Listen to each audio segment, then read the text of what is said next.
පන්සල වගේ වෙන්න ඕන කියලා. පවුල පන්සල වගේ නොවි චෛත්‍ය ගෙඩි පිටින් ගිල්ලත් වැඩක් තියනවද?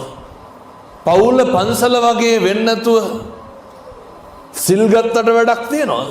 සසරට පින් කුසල් හේතු වෙයි. සනසීම තියෙන්නේ පන්සලේද පවුලේද?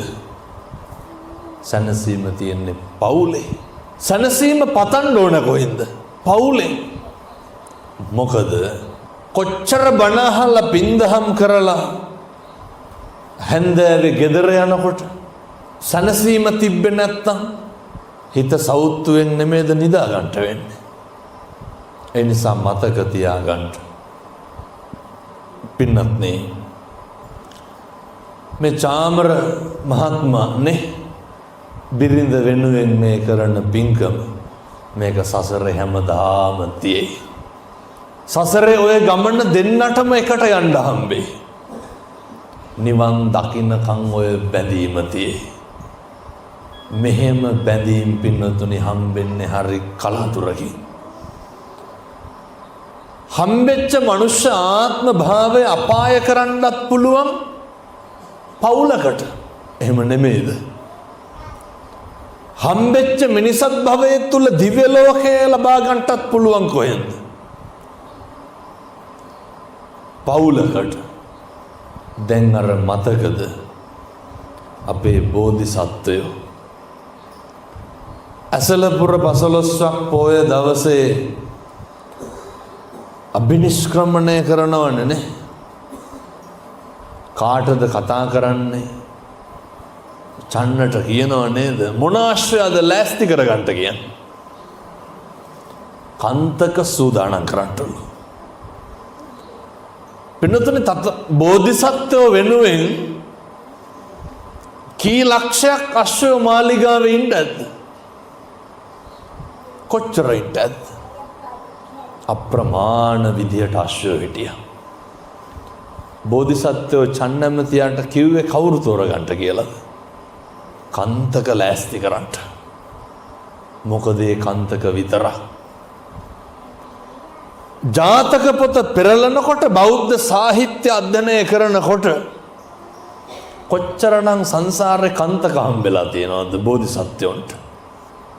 කන්තක ආත්ම කීයක් බෝධිසත්වයන්ට ස්වාමියා වෙලා තියෙනවද? ජාතක දේශනාව අවසානයේ බුදුහාමුදුරුවෝ කියනව නේද? එවකට කන්තක නම් අහවලාය කියලා. සසර ගනුදෙනුව ඉවර කරන්නට කල්යාණ මිත්‍රයෝ ඉන්න ඕනේ. මොකද කල්යාණ මිත්‍රයෝ මත තමයි පින්නතුනේ අපේ පව් කුසල් සිද්ධ වෙන එක අඩුද වැඩිද කියන එක තීරණය වෙන්නේ.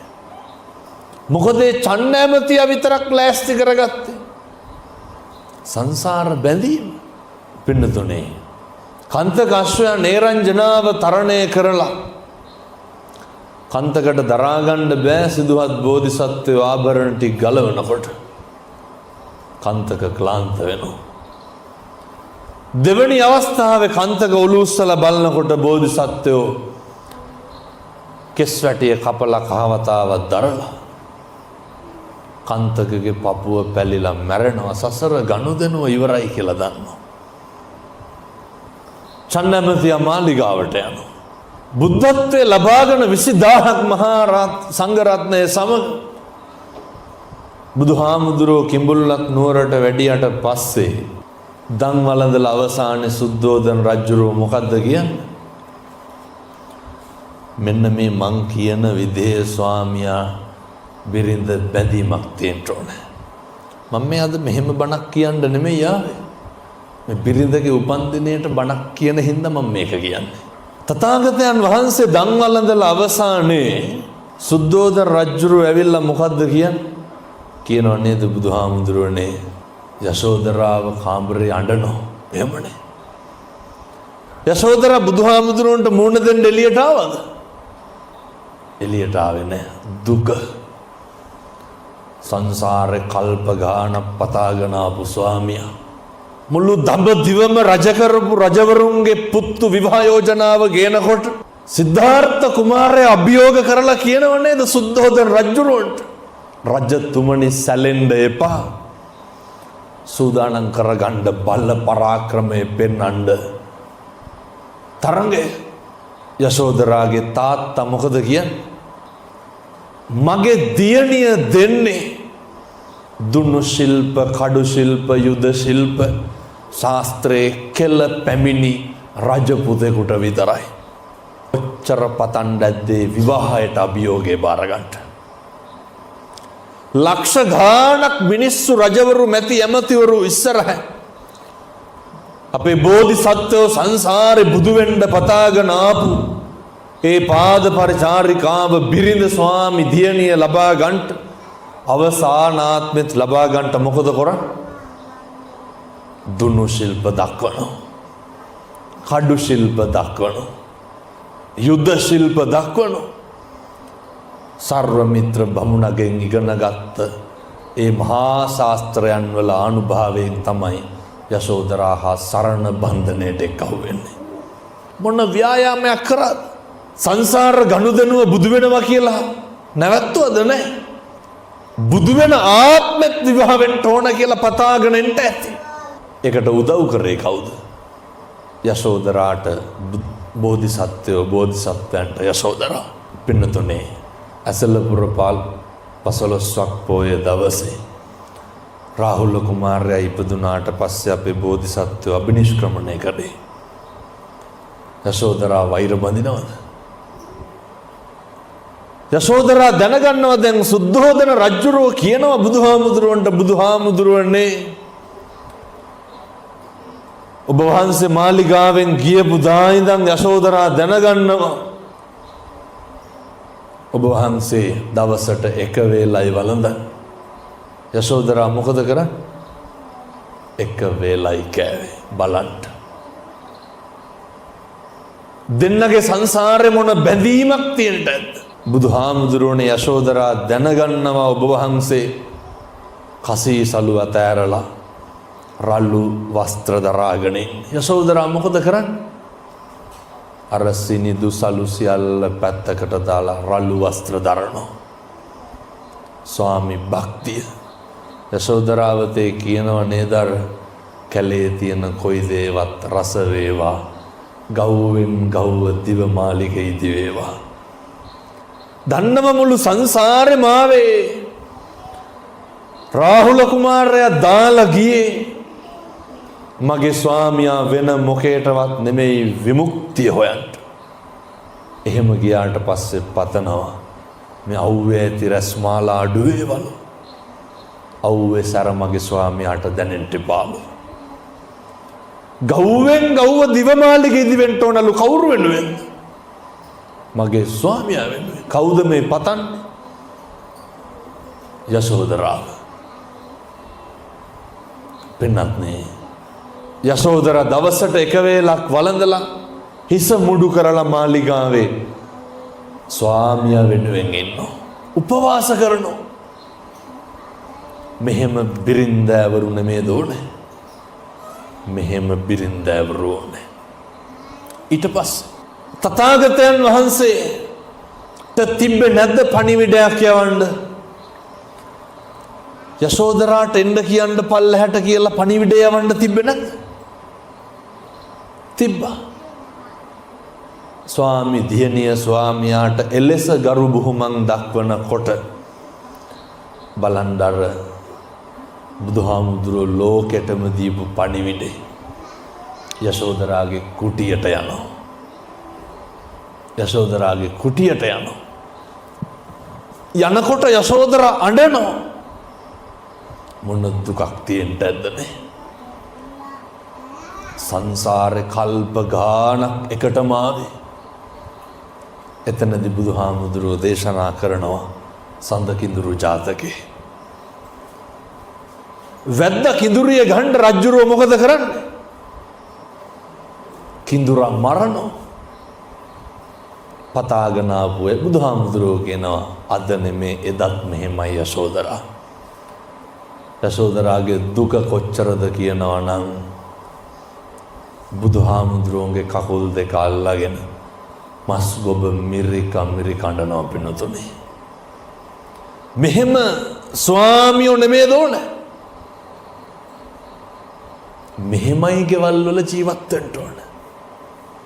අපේ ගෙවල් වල වැළඳ ගැනීම තියෙන්න ඕන. අපේ ගෙවල් වල වැළඳ ගන්නවා තියා එකට බත් ටිකක්වත් කනවද? එකට බත් ටික කන්න ඕන පින්නතුනේ.